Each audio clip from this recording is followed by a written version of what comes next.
Good morning friends, मैं सूरज Verma guru's आश्रम platform पर आप सबका क्या करता हूँ, स्वागत करता हूँ। ठीक है, अब बात करते हैं हम लोग आज के क्लास की।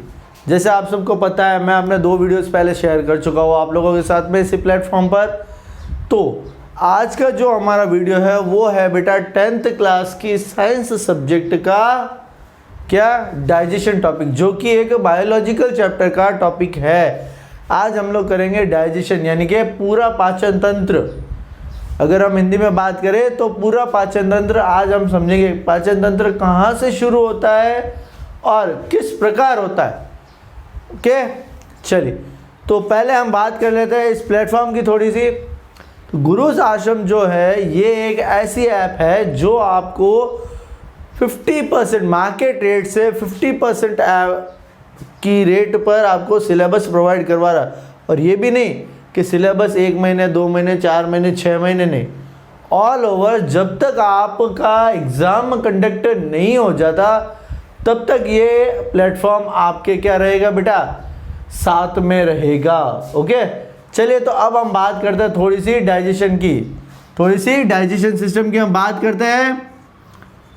डाइजेशन सिस्टम यानी कि हमारा क्या है, पाचन तंत्र। क्या है, पाचन तंत्र। आ गई। चलिए अब इस पाचन तंत्र को कैसे किया गया है, कैसे ये शुरू होता है, कहाँ से होता है, इसके लिए हमारे शरीर में कौन कौन से अंग है और उनका कार्य क्या है, ये सारा कुछ हम लोग इस टॉपिक के अंदर देखेंगे। यानी कि हमारे बॉडी के ऐसे कौन से ऑर्गन्स है जो डाइजेशन को क्या करवाता है, कंप्लीट।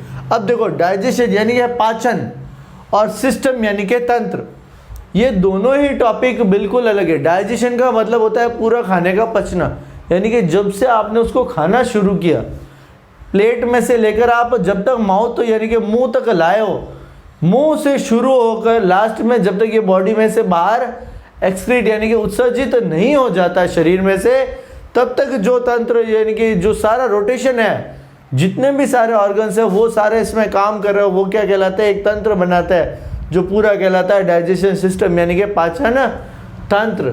ठीक है, चलिए अब हम करते हैं इसमें कुछ अवयव कौन कौन से, यानी कि इसके अंग कौन कौन से, इस तंत्र के अंदर मुख्य भाग किस किस के हैं, फिर उनमें क्या क्या होगा वो हम यहाँ देखते हैं। तो सबसे पहले अगर हम पाचन तंत्र की बात करें तो हमारा जो पाचन तंत्र है वो कहाँ से, यानी कि डाइजेशन सिस्टम कहाँ से स्टार्ट होता है, माउथ से, यानी कि मुख गुहा से, मुख से। कहाँ से, मुख से, यानी कि हमारे मुंह से स्टार्ट होता है। फिर मुंह से जाने के बाद में ये जाता है पैरानिक्स में।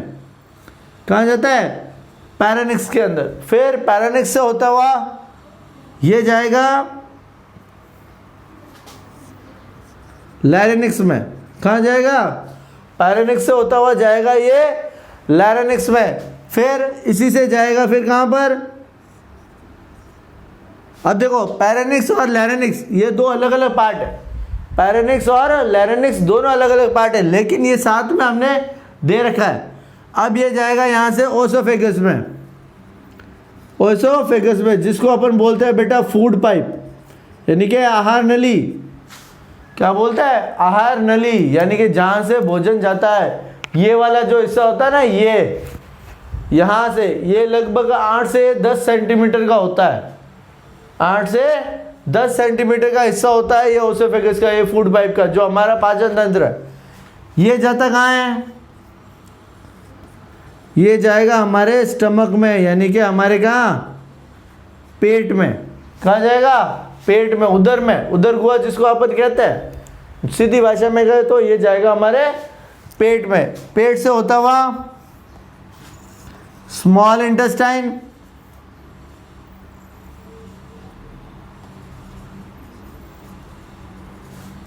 स्मॉल इंटेस्टाइन का मतलब है बेटा छोटी आंत, छोटी आंत। ठीक है, फिर यहाँ से ये आगे जाएगा, इस छोटी आंत से आगे निकला, कहाँ जाएगा ये, कहाँ जाएगा, बड़ी आंत्र में, यानी कि लार्ज इंटेस्टाइन में। कहाँ पे जाएगा ये? लार्ज इंटेस्टाइन में जाएगा। लार्ज इंटेस्टाइन से ये जाता है बेटा रेक्टम, और रेक्टम से होते हुए ये एनस के थ्रू क्या होता है? बॉडी में से बाहर आ जाता है। इस क्षेत्र के द्वारा ये शरीर से उत्सर्जित हो जाता है।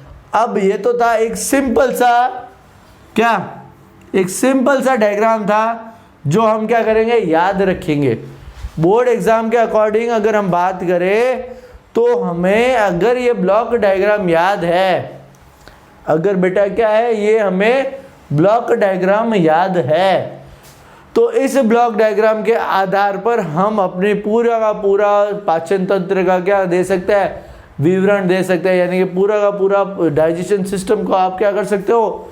एक्सप्लेन कर सकते हो बिल्कुल अच्छी तरह से, नीट एंड क्लीन वे में। बट इसके लिए आपको कुछ चीज़ें याद भी रखनी ज़रूरी है। कुछ चीज़ें क्या है? याद भी रखनी ज़रूरी है। अब वो ज़रूरी क्या है वो देखो। आज मैं इसका सिर्फ थोड़ा सा इस वीडियो में इसका थोड़ा सा क्या दे रहा हूँ? ब्रीफ दे रहा हूँ, ताकि आपको ये पता रहे कि एग्ज़ाम में एटलीस्ट अगर आप ज़्यादा थ्योरी नहीं लिख सके कि भैया 5 नंबर का क्वेश्चन था सर, 5 नंबर के क्वेश्चन में अब हम ज़्यादा नहीं कर पा रहे हैं और हमारे पास में टाइम नहीं है, टाइम नहीं है, तो अब जो टॉपर्स है, जो अच्छे एक्सेलेंट है, उनके लिए तो भैया टाइम है। लेकिन मेरे इस वीडियो में ये ब्लॉक डायग्राम सिस्टम उन बच्चों के लिए भी एक हेल्पफुल होता है जो ये कहते हैं कि सर हमें बायोलॉजी में इंटरेस्ट कम है, हमें बायोलॉजी में इंटरेस्ट कम है। बेटा तीनों सब्जेक्ट्स, तीनों पार्ट साइंस के बहुत ज़्यादा ज़रूरी है। आपका शरीर जो है वो बायोलॉजिकल है, बट आप फिज़िक्स का भी यूज़ करते हो, आपके अंदर केमिस्ट्री भी चल रही है, तो वो सब ज़रूरी है। तो ये मत सोचिए कि ये टॉपिक हार्ड है कि सर डाइजेस्टिव सिस्टम आ गया अब हम उसको कैसे लिखे। हम लोगों के लिए डायग्राम बनाना बहुत ज़्यादा टफ होता है। चलिए आपके लिए डायग्राम टफ है, कोई बात नहीं। अगर आप डायग्राम नहीं बना सकते तो इसके थ्रू एक्सप्लेनेशन तो कर ही सकते हो। इस ब्लॉक डायग्राम के थ्रू क्या कर सकते हो? एक्सप्लेन कर सकते हो उस चीज़ को कि भैया पहले हमने माउथ का यूज़ किया, माउथ में फूड गया, फिर वहाँ से पैरानिक्स में गया, फिर ओसोफेगस में गया, फिर स्टमक में गया, स्टमक से स्मॉल इंटेस्टाइन में आया, स्मॉल इंटेस्टाइन से वो कहाँ आया? लार्ज इंटेस्टाइन में आया, फिर लार्ज इंटेस्टाइन से वो आ गया रेक्टम में, और रेक्टम से फिर चला गया एनस के थ्रू, वो बॉडी से क्या हो गया? एक्सक्रीट हो गया, यानी कि बॉडी के थ्रू बाहर आ गया in the form of stool and faeces, जो भी है, ठीक है, उस फॉर्मेट में वो वहाँ से बाहर आ गया। अब हम बात करें पहले मुंह की तरफ। पहले सिर्फ हम कहाँ बात कर रहे हैं? हमारे मुंह की बात कर रहे हैं। कहाँ पर बात कर रहे हैं? मुंह की बात करें तो बेटा जी मुंह के अंदर क्या होता है? 2 चीज़ें होती है। वैसे होती तो 3 है, पर 2 चीज़ें हम अभी गिन रहे। तीसरी चीज़ को हम इसके बाद में यूज़ करेंगे। पहला सपोर्टिव है हमारे दांत। पहले सपोर्टिव है क्या? हमारे दांत। ठीक है, कि अगर हमारे दांत नहीं हो, अगर हमारे दांत नहीं हो यानी कि हमारे पास में टीथ है ही नहीं, तो बेटा खाना सिर्फ निगलना पड़ेगा, या ऐसा खाना खाना पड़ेगा जो इजीली क्या हो? लिक्विड फॉर्मेट में आ जाए, जो इजीली लिक्विड फॉर्मेट में आ जाए, या फिर तरल भोज्य जिसको आप कहते हो तरल पदार्थ के रूप में रहे, वो खाना हमें खाना पड़ेगा। दूसरा जो है हमारी है वो है कौन सी? सलाइवा, यानी कि हमारी लार। दूसरा जो मेन टॉपिक है हमारा इस माउथ का, जो मेन पार्ट है वो है हमारी लार। अगर इस लार के अंदर यानी ये जो सलाइवा जो है, ये जो सलाइवा जो यानी वाटरी सब्सटेंस, यानी कि जो पानी जैसा पदार्थ हमारे मुंह में बनता है, ये होती है हमारी लार यानी कि सलाइवा। अगर ये ना हो तो खाने को तोड़ने में दांतों को क्या करनी पड़ती है? ज़्यादा मेहनत करनी पड़ेगी। क्या करनी पड़ेगी? ज़्यादा मेहनत करनी पड़ेगी। एक छोटा सा उदाहरण देखो बेटा, एक छोटा सा, मैंने पहले भी कहा है, अपने हर वीडियो में कहता हूँ कि बिना एग्जाम्पल के सूरज सर पर डाले ऐसा पॉसिबल नहीं है। क्यों? लाइफ ही क्या है? एक मेरी एग्जाम्पल की तरह है। लाइफ हमेशा ही एक एग्जाम्पल रही है हर एक के लिए, ठीक है। चलिए, कभी हम दूसरों से सीखते हैं तो कभी खुद के द्वारा जो गलतियाँ की है हमने उससे सीखते हैं, लेकिन हमारे पास में एग्जाम्पल होता है तो एग्जाम्पल तो कंपलसरी है। माउथ आ गया। अब माउथ की हम बात करें तो माउथ में मैं लार की बात कर रहा था। इसका एग्जांपल ये दे रहा था मैं आपको कि अगर आप में से किसी ने कोई ब्रेड है, मान लीजिए कोई रोटी है, उसका छोटा सा निवाला बना लिया एक उसका छोटा सा हिस्सा ले लिया, उसको कुछ देर के लिए आप पानी में रख दो, 2 मिनट 4 मिनट 5 मिनट 10 मिनट के लिए, क्या होगा? वही होगा, वो पिघलना स्टार्ट हो जाएगी, बिल्कुल अलग ही तरह की बनेगी। भैया एक और एग्जाम्पल है इसका, हम सब बहुत ही अच्छे क्या है खाने के शौकीन है, ज़्यादा नहीं है तो भी थोड़े है। भैया आप में से कई लोग ऐसे हैं जो दूध पीते है ना, कई ऐसे भी है जिनके लिए सुबह की चाय ज़रूरी है, दोपहर की चाय ज़रूरी है, 2 टाइम की चाय भी ज़रूरी है। अब है तो है, क्या करें, पीने की जिसको लत लग गई सो लग गई। तो अब लत लगी हुई का क्या ऑप्शन है? कुछ नहीं है। अब कई लोग ऐसे हैं जो चाय के साथ में क्या करते हैं, बिस्किट खाते हैं, चाय के साथ में बिस्किट खाते। एक बेटा आप बिस्किट ऐसे ही खाओ, हल्का सा उस पर दांतों पे जोर पड़ता है, एकदम हल्का सा जोर पड़ता है। लेकिन अगर उसी बिस्किट को आपने चाय में डाल दिया, यानी तरल में डाल के उसको मुंह में रखो, सिर्फ होठों की सहायता से और ज़बान के प्रेशर से ही वो बिस्किट वहीं टूट जाता है, वो बिस्किट वहीं टूट जाता है। ऐसा क्यों? क्योंकि उस चाय के अंदर, यानी उस बिस्किट के और चाय के जो पार्टिकल्स थे आपस में इस तरह से बन गए, वो इस तरह से घोल दिया उसने कि वो उसको तरल कर चुका है। ठीक उसी तरह से जब हम अपने मुंह में ग्रास रखते हैं, यानी कि हम कोई निवाला लेते हैं, तो वो निवाला जैसे हम मुंह के अंदर रखते हैं, ये जो हमारी लार है ना, ये लार क्या होती है, उसके साथ में मिल जाती है। अब वो जब मिलेगी तो इस लार में एक एंजाइम होता है एमिलेज, इस लार में एक एंजाइम होता है एमिलेज, ठीक है। ये एमिलेज क्या करता है, उस खाने के विघटन में, यानी कि उसको सब्सटेंस को क्या करता है, सिंपलर फॉर्म में कन्वर्ट करने के लिए सहायक होता है, यानी कि हेल्पफुल होता है।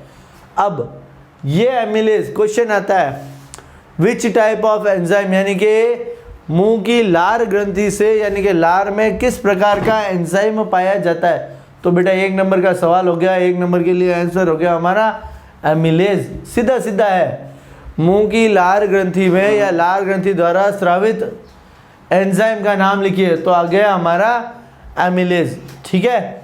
ये तो आगे मुंह के अंदर आने वाला सलाइवा, यानी कि हमारा क्या गया, लार आ गया। हमने इसके लार के बारे में बात की। अब बात करते हैं कुछ दांतों की। तो दांतों में हम बात करें, यानी अगर हम टीथ्स की बात करें तो ये 4 तरह से है। ये किससे है? 4 तरह से। कौन कौन है? पहला है इंसिजर्स, ठीक है। दूसरा है बेटा कैनीज, तीसरा है आपका प्रीमोलर, और चौथा है वो है मोलर। चौथा क्या है? मोलर। अब ये देखो कि अगर हम इसकी बात करें, टीथ्स की अगर हम बात करें, यानी दांतों की बात करें, इंसिजर्स कहाँ होते हैं? जैसे मान लो कि मैं थोड़ा सा आपको समझा देता हूँ, ये आपका मुंह है, ठीक है। यहाँ से हम लोग बात कर रहे हैं इस टाइप से, ये आपके मान लीजिए दांतों का यहाँ पर एक क्या बना हुआ है, शेप्स बने हुए हैं सबके, ठीक है, इस टाइप से। आगे के जो 4 दांत है, यानी 1 2 3 और 4, ये जो 4 दांत है ना, ये 4 दांत होते हैं इंसिजर्स। क्या होता है? इंसिजर्स।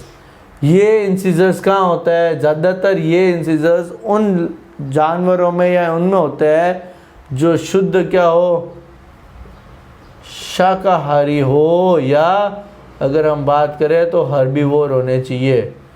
वो क्या होने चाहिए? हर्बीवोर, ठीक है। आगे बात समझ में। दूसरी बात करें, यहाँ पर 2 दांत ऐसे होते हैं जो आगे से पॉइंटेड होते हैं, यानी कि आगे से क्या होते हैं, वो थोड़े से तीखे होते हैं, वो होते हैं कैनीज। ये ज़्यादातर आपको मिलेंगे किसमें? कार्निवोर में, यानी कि जो मांसाहारी है ना, उन जानवरों के अंदर ये दांत आपको सबसे ज़्यादा बड़े हुए दिखाई देंगे। जैसे एक छोटा सा उदाहरण है, गाय है ना, तो गाय के आगे के ही 4 दांत है, गाय के आगे के ही 4 दांत है ना जो काम आता है, उतने बड़े आगे से कोई तीखे दांत नहीं होते। शेर है, वो जब दहाड़ता है ना तो उसके आगे ना दांत होते हैं, यहाँ से ड्रैकुला टाइप। अगर ड्रैकुला देखा हो ना तो ड्रैकुला टाइप उसके दांत होता है। तो वो जो ड्रैकुला टाइप दांत है ना वो कार्निवोर्स के, वो किसके? कार्निवोर्स, यानी उसको हम क्या बोलेंगे? कैनीज बोलेंगे। क्या बोलेंगे? कैनीज। ये दांत क्यों होते हैं? कि वो अपने शिकार को उस तरह से पकड़ ले, पकड़ने के बाद में उसको क्या करे? फाड़ सके, उसकी स्किन को अच्छे से क्या कर सके? टेयर कर सके, इसलिए ये काम हम आता है। ठीक है। अब बेटा ह्यूमंस के अंदर तो दोनों ही कैटेगरी है, हम तो शाकाहारी भी है और मांसाहारी भी है। ह्यूमन शाकाहारी भी है और मांसाहारी। तो बेटा आगे के 4 दांत तो हमारे अच्छे हैं और साइड में 2 ड्रैकुला वाले दांत भी होते हैं। किसी के नीचे से ज़्यादा ग्रोथ होता है तो किसी के ऊपर के होता है, तो किसी के चारों ही होते हैं। तो ये जो पार्ट मैंने बताया ना, ये आपका सिर्फ और सिर्फ कहाँ का है? नीचे वाले जॉ का, एक जबड़े का। चाहे नीचे वाला गिनो चाहे ऊपर वाले जबड़े में गिनो।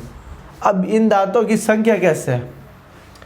इन दांतों की जो संख्या होगी उसके बारे में हम नेक्स्ट वीडियो में, जब दांतों के ऊपर हम टॉपिक लेंगे, उसके फार्मूला क्या होता है, किस बेस पर आप दांत काउंट कर सकते हो, किसी भी चूहे के हो चाहे खरगोश के हो।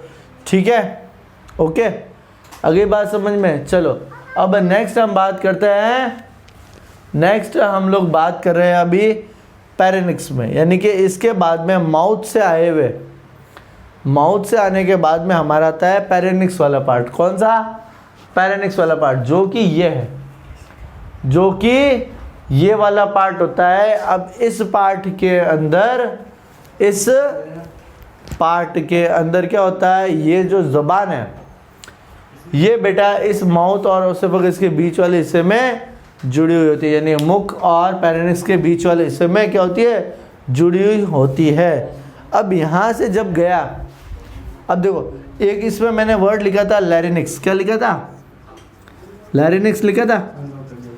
ये जो लैरिनिक्स पार्ट है ना, ये लैरिनिक्स पार्ट हमारा जो नेजल कैविटी यानी नाक से जो जुड़ा हुआ हिस्सा है, उसको यहाँ तक जोड़ता है, उसको यहाँ से जोड़ता है साथ में। ठीक है।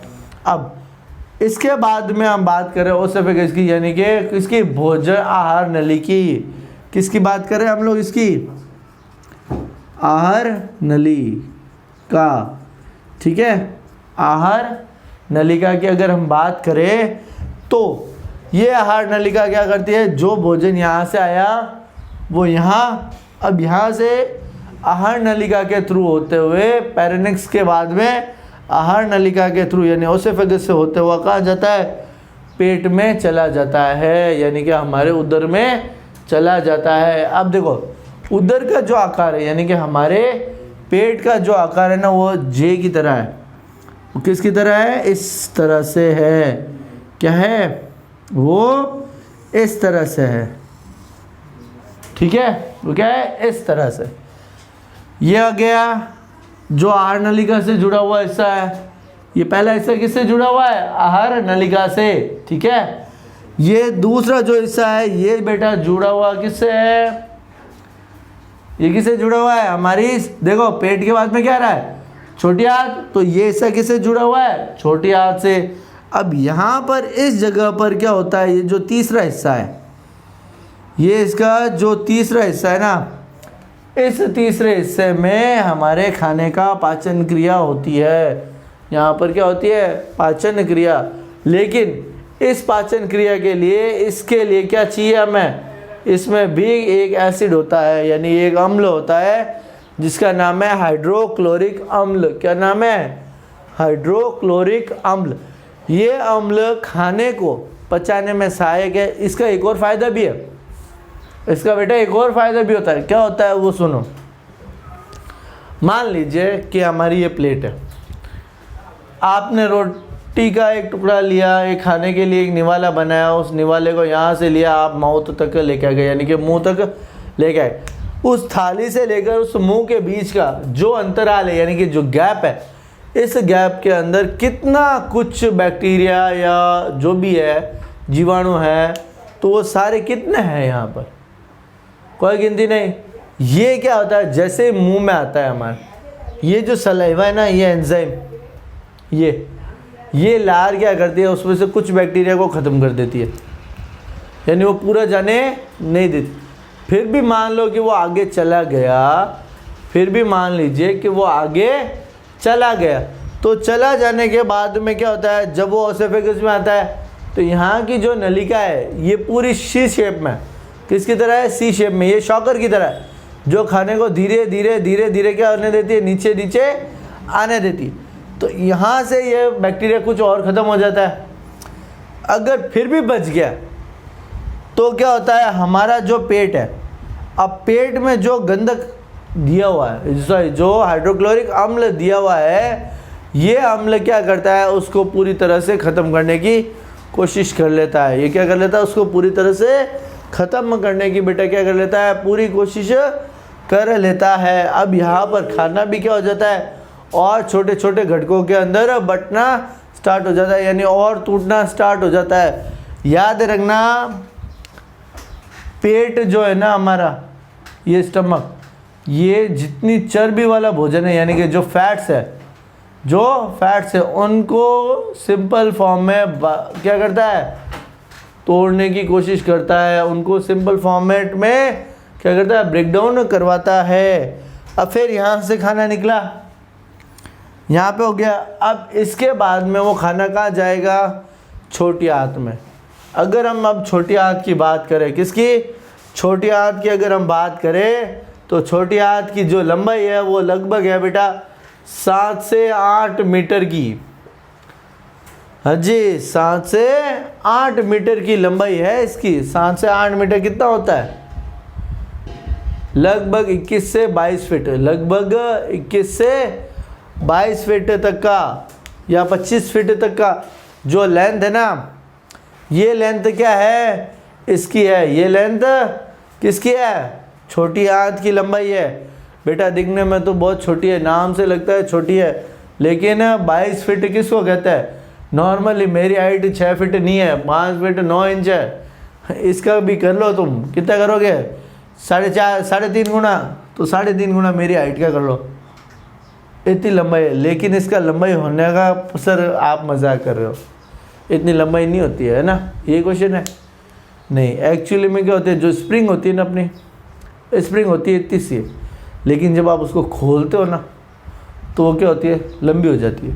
तो वही सिस्टम बेटा इसका, ये भी हमारे अंदर क्या है, पूरी कॉइल फॉर्मेट में, किस में, पूरी की पूरी कॉइल फॉर्मेट में है। और कॉइल फॉर्मेट में होने की वजह से इसकी लंबाई इतनी ज़्यादा है, जो इतनी से शेप में क्या हो गई, जगह स्टोर कर चुकी है। अब देखो, ये स्मॉल इंटेस्टाइन यानी ये छोटी आंत का काम क्या है, ये जो छोटी आंत है ना, हमारे बॉडी के अंदर यानी कि हमारे शरीर के अंदर जो खाना इसमें से बच गया, जो पेट में से बच गया, ये आगे आ गया। अब ये क्या करता है, उस खाने को और ज़्यादा पचाता है, और ज़्यादा पचाता है, और ज़्यादा उसको क्रश करता है, और ज़्यादा उसको क्या करता है, बारीक यानी महीन करने की कोशिश करता है। जब ये कोशिश करता है ना, तब इसके अंदर प्रोटीन का क्या होता है, संश्लेषण होता है, यानी प्रोटीन सिंथेसाइजेशन होता है, प्रोटीन का ब्रेक डाउन होता है। ये छोटी आंत हमारे बॉडी के अंदर जितने भी प्रोटीन मिनरल्स है, प्रोटीन कंपोनेंट्स है, उनको क्या कर लेती है, यूज़ में ले लेती है। ठीक है, अब इसी छोटी आंत के अंदर इसकी जो दीवारें हैं, वहाँ पर उंगली नुमा यानी फिंगर लाइक स्ट्रक्चर्स है, जिसको हम बोलते हैं क्या, विली। क्या बोलते हैं, विली। ये विली क्या होती है, सूक्ष्म नलिकाओं की तरह होती है, जो सीधे की सीधे हमारी कहाँ से जुड़ी हुई होती है, रक्त से जुड़ी हुई होती है। अब ये क्या करती है, जो भी प्रोटीन हमने हमारे उसमें से निकला, ये विली उसको लेगी और सीधा कहाँ दे देगी, हमारे रक्त को में दे देगी। अब जब ये रक्त में चला गया, तो रक्त से यानी कि हमारे ब्लड से वो प्रोटीन बॉडी के जिस पार्ट में ज़रूरी है, जहाँ पर ज़रूरी है, वो उन सेल्स तक क्या हो जाता है, पहुँच जाता है। और बेटा प्रोटीन का काम होता है बॉडी के अंदर रिपेयरिंग का काम, डेवलपमेंट का काम। ठीक है, अब खाना यहाँ से तो हो गया पास, अब इसमें से जितना मिक्स हुआ ना, इसके बाद में आएगा लार्ज इंटेस्टाइन में। सर अब बचा क्या? भाई छोटे में तो पहले एक तो छोटा सा पाइप होता है, पहले तो पूरा प्रेशर आया, छोटे से पाइप में गया, फिर छोटे से पाइप से होते हुए बाहर प्रेशर से बाहर जा रहा है, यहाँ से बाहर जाएगा, इसमें से आएगा लार्ज इंटेस्टाइन यानी कि बड़ी आंत में। बड़ी आंत के अंदर क्या होता है? पानी और जितना भी लवण है उनका क्या होता है, यानी कि वाटर और सॉल्ट्स का एब्जॉर्प्शन होता है, यानी कि उनका शोषण होता है, वो इसमें से बच गया।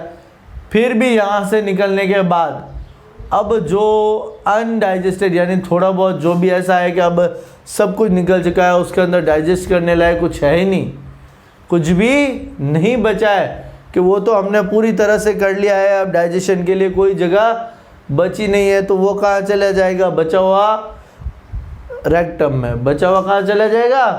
रेक्टम में चला जाएगा। रेक्टम के बाद में वो हमारे एनस के थ्रू बॉडी से बाहर, यानी कि एनस एक ऐसा पार्ट है जहाँ से बॉडी के अंदर से ये जो भी खाया हुआ सारा पदार्थ है ये बॉडी से क्या हो जाता है? बाहर उत्सर्जित हो जाता है। क्लियर?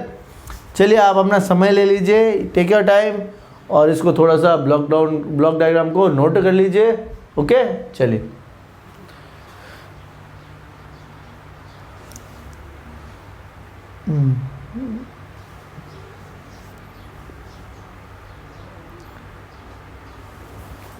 चलिए अब हम वापस आ रहे हैं। एक बार शुरुआत में जो हमारा शुरुआत का पॉइंट था वो था क्या? माउथ।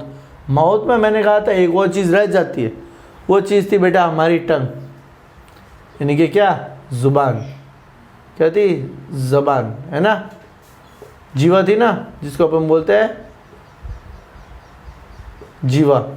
अब इसका क्या रोल है? ये हमारे लिए क्या ज़रूरी है? अगर ये नहीं हो तो क्या होगा? बेटा नहीं होगा तो पहली बात तो हम बोल नहीं पाएंगे, जो वर्ड्स का उच्चारण है उनको करने में थोड़ी सी दिक्कत आएगी। दूसरी बात यह है कि टंग जो है यानी कि जीवा जो है ये हमें स्वाद अनुभव करवाती है, यानी कि ये हमारी क्या है? Test gland. ये हमें किसी भी ऑब्जेक्ट का क्या करवाती है? टेस्ट करवाती है कि वो मटेरियल टेस्ट में कैसा है। अब इसमें जो है इस टेस्ट के अंदर यानी इस जीवा पर, इस जीवा का चलो टेस्ट करवा दिया, ये बात तो समझ में आ गई सर, क्या ये हमें टेस्ट का काम कर दी, लेकिन इस डाइजेशन में इसको लेने का कारण क्या है?